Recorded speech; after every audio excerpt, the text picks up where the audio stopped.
ค่ำแล้วพี่น้องกราบสบายดีเด้อค่ะพี่น้องมาพบๆกันอีกแล้วกับสาวจิวคนเก่าคนเดิมทุกคนค่ะตอนนี้ก็มืดแล้วทุกคนสาวจิวกำลังห่างหมอกเขาอยู่แต่ว่าลงมาเลาะ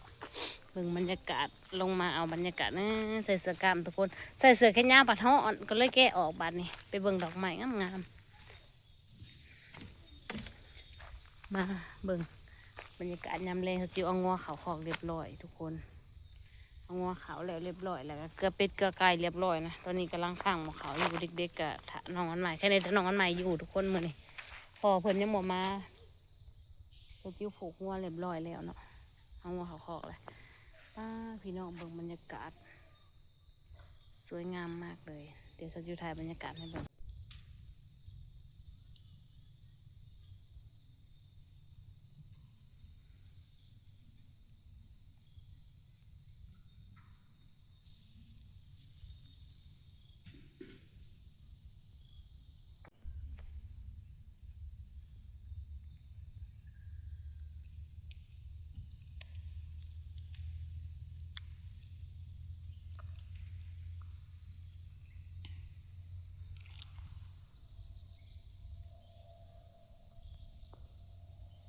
นะพี่น้องสาวจิวเก็บมาภาพบรรยากาศงามแรงๆทุกคนอยู่บ้านไห่บ้านนาบรรยากาศงามงามพี่น้องเอ้ยเบิ่งเนี่ยงามก็งามแต่ตอนนี้สาวจิวข้ามมาเขาไหวเนาะทุกคนก็เลยแบบว่าคิดนู่นให้นี่แล้วเบิ้แล้วทุกคนค่ะนะจ๊ะเขาตลาดเนาะก็เอาเด็กเขาไปนำทุกคนเพราะว่าสาวจิวอันอยู่กับลูก3 คนเนาะเพราะว่าพ่อเพิ่นไปเฮ็ดเวียกให้หมอมาแต่ก็อันไปตลาดมาทุกคนไปตลาดมาแล้วก็ลงแล่นลงไปเอางัวนะทุกคนแบบแล่นนะสจิวบริย่างพอสจิวฟ้าวเนาะแล่นตามเวลานะคะทุกคนค่ะแล่นเอางัวเขาคอกเนาะแล้วก็แล่นเก็บเสือเก็บผ้าพอสจิวซักผ้าวันนี้นะแล่นเก็บเสือเก็บผ้าแล้วก็อันเกลือเป็ดเกลือไก่นะจ๊ะทุกคนแล้วก็ขึ้นไปข้างภูเขาไว้แล้วก็แล่นมาถ่ายคลิปเด้อทุกคนนะจ๊ะกาแบบมืดแล้วทุกคนตอนนี้นะสจิวก็สิได้เข้าได้เวลาเข้าครัวแล้วเด้อทุกคนนะคะนี่แหละชีวิตข่อยนะทุกคนค่ะกับบได้ง่ายเนาะทุกคนแต่ละมือแต่ละวันโอ้สจิวเห็นภาพแบบนี้งามนะทุกคนสจิวอดใจบ่ได้นะที่จะแบบว่าหยาดเวลาเนาะลงมาถ่ายคลิปนะตอนนี้ฮอตสปอตรุ่นแล้วพอสจิวต่อฮอตสปอตให้น้องไทกาอยู่เบิ่งโทรศัพท์ก็จะอาละวาดเลยแหละทุกคนนะโอเคละทุกคนสจิวกะ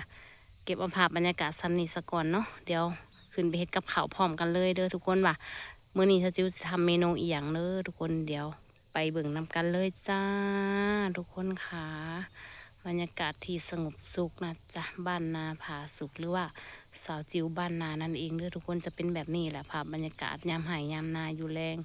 ยามแรงๆเนาะอยู่ไห่อยู่นาก็จะเป็นประมาณนี้เด้อทุกคนเด้อเดี๋ยวไปเฮ็ดกับข้าวนำกันทุกคนค่ะน้องใหม่กำลังทอดหมูพี่น้องอยู่3 แม่ลูกเมื่อคืนนี้อยู่กับน้องไทก้า2 คนมันมีอยู่3 แม่ลูกน้องใหม่กำลังทอดหมูแล้วก็แม่จะต้มกบเท้ามาลูกไม้ต้มกบก่อน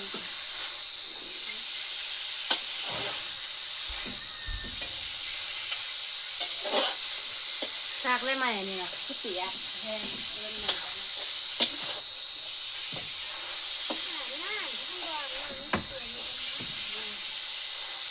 ก็จิ้วเลยที่ต้มกบป่นพี่น้องนี่ต้มกบป่นแล้วก็อันนั้นให้เด็กทอดหมูให้เด็กน้อยดูซ้ำมีลูกให้ในอุ่นแน่ขนอนใหม่ดูนะคนนี้อย่างนี้ป้าแน่อยู่คนนี้อย่างเมื่อนะคะคนใหญ่ชื่อนี้ไงอยู่กับน้อง2 คนจะน้อยอยู่ไปดิปลาลุงสบายปลาลุงออกมาเด้อพอไปเมืองชนอีกแล้วทุกคนมาดอกนานา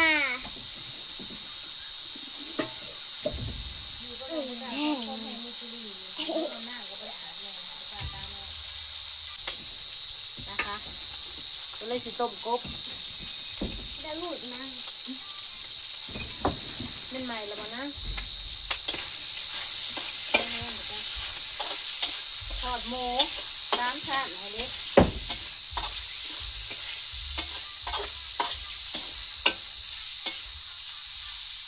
ก็ถ้าจิ้วบริใส่น้ำมันลายเอาใส่น้ำมันหมูออกแล้วก็ต้มกบป่นแม่ขออย่างผ่านก่อนเลยย่างไปย่างเขาไปเอาตักมาค้ามกันอันหน้าบ่เลยแม่บ่ได้เข้าตู้เย็น ต้มกบป่น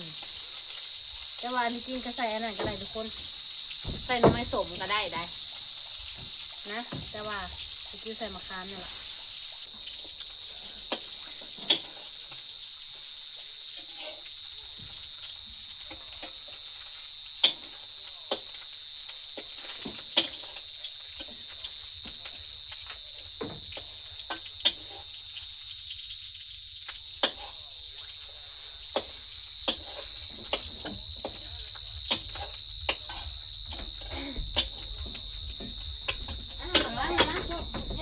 ไม่ให้จะไป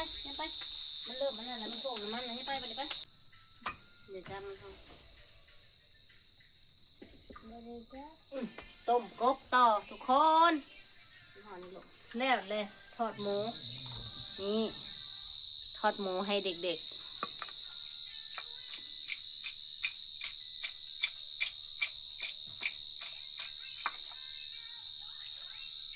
แม่จะเฮ็ดอาหารอะไรให้เฮาเบิ่งในบัดนี้นะจริงๆเฮาก็ได้เบิ่งในเดียว ๆ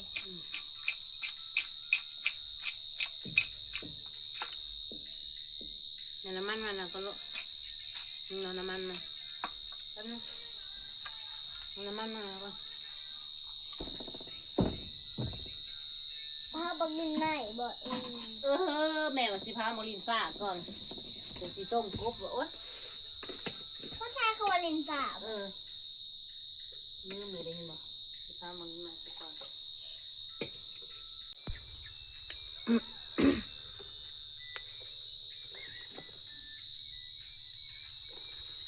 แม่เบิ่งดูน้ำมันออกเบิดแล้ว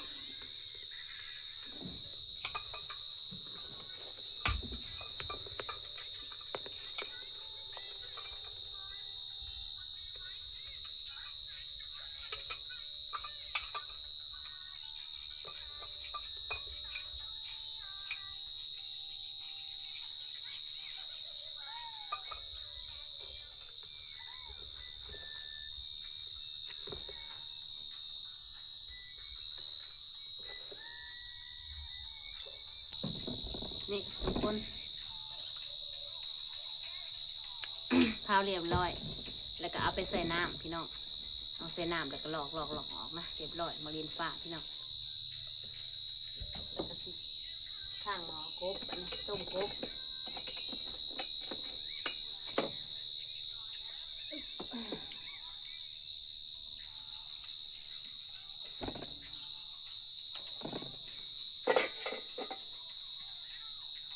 มาป่นกบเธอจิ้วข้างหมอต้มกบไว้โดนนานทุกคนกับให้แม่หมอน้องให้ข้าหายจะเป็นยังเรียกแม่กับป้อนเขาอยู่ดีๆนะทุกคนหายขึ้นบาทเดียวจะเป็นเอียงกับบูฮูเนาะหายจนสั่นทดทุกคนเอ้ยกอดแม่สั่นทดจะเห็นเอียงเนาะในตาเธอจิ้วกับบูฮูเนาะว่าน้องให้กาเห็นเอียงในตาหายกอดแม่สั่นทดแล้วก็เอาไปก้มนอนกับบ่ยอมวางมือแม่ได้ดึงแขนไหวทุกคนเลยพ่อมันยังบ่มาอยู่เขาละนอนบ้านละเฮือนเที่ยงอื่นล่ะมิดเสมอยทุกคนบรรยากาศแบบน่ากลัวมากจริงยังเห็นกินบ่แล้วอยู่เนาะปกติซ้ำนี้จะกินข้าวแล้วเนาะทุกคนแต่ว่ามันบุคือในเมืองนะทุกคนอยู่บ้านนอกของนาเฮาเนาะมันจะแบบบรรยากาศเงียบนะทุกคนเงียบแล้วก็แบบว่าบรรยากาศแบบน่ากลัวแนมเพิ่นแนมมาทางครัวพี่ดิน้องไทกาแนมลงมาทางนี้แล้วก็หายสั่นทดทุกคนเลยจะเป็นยางสกิปกับโบหูเอาไปกล่อมนอนกับเพื่อสิลาบนะเที่ยวตะเมินตาแบบพี่ญาตินี้จักอย่างนะทุกคน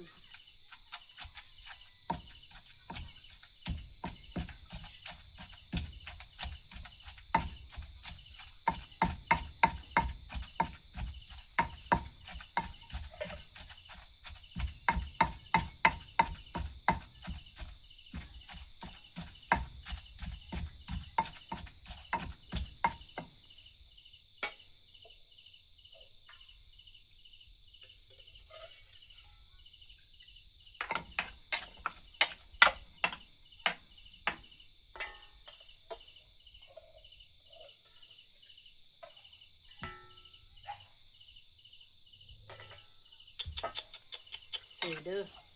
มากับมันหลายแท้มาติดเซิงเป็นซีบพี่น้องเอ้ยมาน่ะน้ำนี่มาติดเซิงทุกคนโคตรโท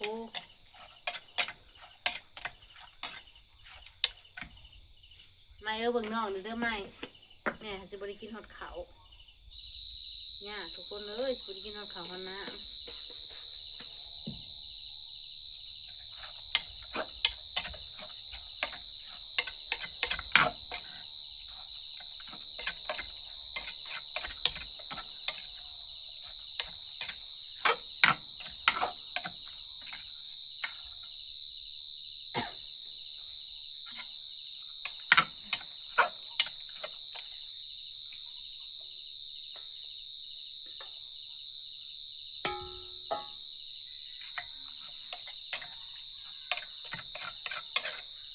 สิมาก็คือปัดเห่าแต่บ่จะสร้างคักมาก็ได้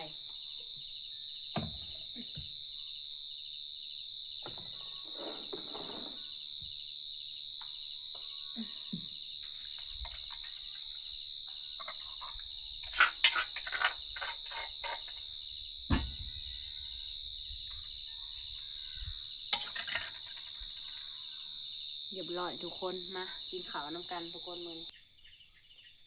ข้าได้นอนใหม่อยู่นะมื้อนี้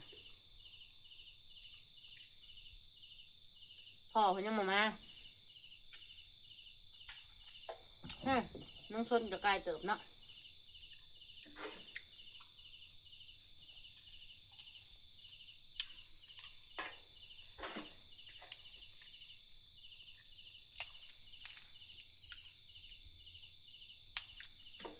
จะจิวมากินหัวผักบัวดิบเลยทุกคนมากินหัวผักบัวแดงให้แน่หมักมากินข้าวเป็นหมู่กันเนี่ยกินข้าวคนเดียวบรรยากาศเงียบสงบเหมือนโลกนี้ทั้งใบมีแต่ข่อยคนเดียวว้าวผู้เดียว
ทอดหมู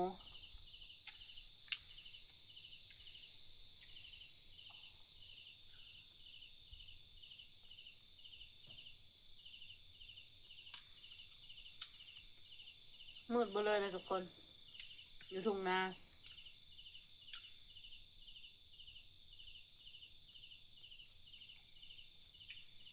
คันไทยบุเคยอยู่กับสิญาตินะแต่ว่าเขาจิวเคยอยู่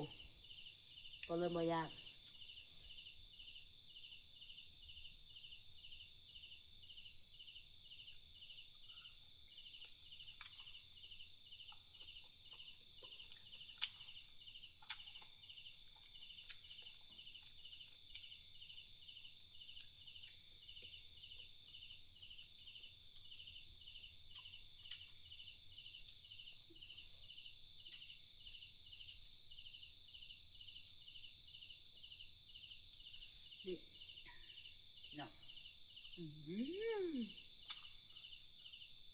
มีมาก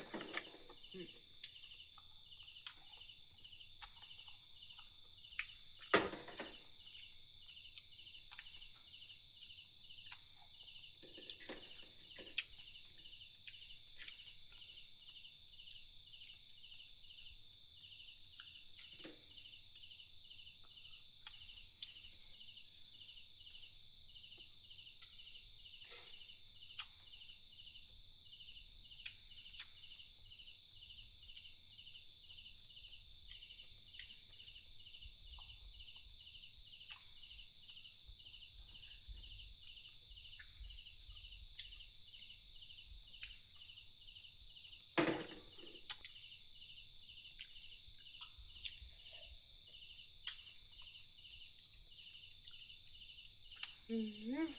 นาะแล้วกินจะอิ่มมันเค็ม เพราะว่าต้มกบจะน้ำบุกทุกคนเลยมันจะอิ่มมันเค็มทุกคนมากินข้าวเป็นเพื่อนกันไหนทุกคนคะนั่งกินอยู่คนเดียวเว้าอยู่คนเดียวบรรยากาศเงียบเหงาเงียบสุดๆเลยทุกคน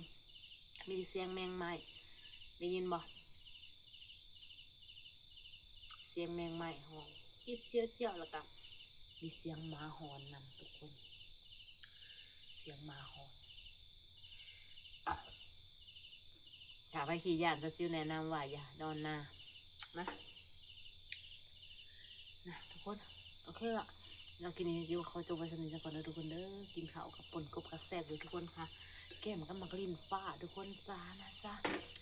ฝากกดไลค์กดแชร์กดติดตามเลยทุกคนเด้อเพื่อเป็นกำลังแรงใจให้เราคลิปต่อไปนะจ้าพบกันคลิปหน้าทุกคนสบายดี แล้วห้อง